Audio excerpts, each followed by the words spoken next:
You climb into bed, snuggle down, find a comfortable position, and pretty soon you're drifting. Thoughts and memories float by while your mind plays around the edges of unconsciousness. Then you're gone into the timeless realm of sleep. The machinery of the universe doesn't stop just because you've drifted off. The earth keeps orbiting the sun and turning on its axis. The clock ticks away the minutes. Planes fly over, cars drive past. Night shifters go to work. In faraway time zones, people work and play, live and die, and you are oblivious to it all. Then you wake up. It's like you've time warped into the new day. It takes you a heartbeat or two to recognize yourself and connect with your own identity. Your consciousness flickers into reality, and then you're back in the flow of time. I hope you had a good rest. Listen, what I just said about sleep, I could also say about death. At least that's how the Bible sees it. And the waking up part of sleep is about the closest we can get to what the Bible calls resurrection. Let me tell you about Lazarus. He was a friend of Jesus. He got sick and died. Jesus told his disciples, our friend Lazarus has fallen asleep, but I'm going there to wake him up. The disciples didn't understand. They said, good, if he's sleeping, he'll get better.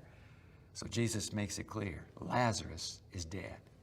Jesus goes out to the cave where they've put the body of Lazarus. He says, roll away the stone. Then he cries out, Lazarus, come out. And the dead man walks out, resurrected, awakened from the sleep of death. Now, a lot of people think death is a transition to something better, some sort of spirit life. But according to the Bible, the portal to the future life is resurrection, not death. Listen to St. Paul's words of comfort for early believers who were grieving over the death of loved ones. Brothers and sisters, we do not want you to be uninformed about those who sleep in death, so that you do not grieve like the rest of mankind who have no hope. Then he goes on to picture what has been the great hope for Christians for 2,000 years, the return of Christ from heaven, with the voice of the archangel and the trumpet of God, and the dead in Christ rising. Paul finishes with this, after that, we who are still alive and are left will be caught up together with them in the clouds to meet the Lord in the air. And so we will be with the Lord forever. Did you get that?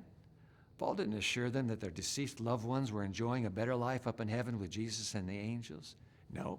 Instead, he pointed them to the future resurrection for their hope. Just imagine what a great reunion that'll be.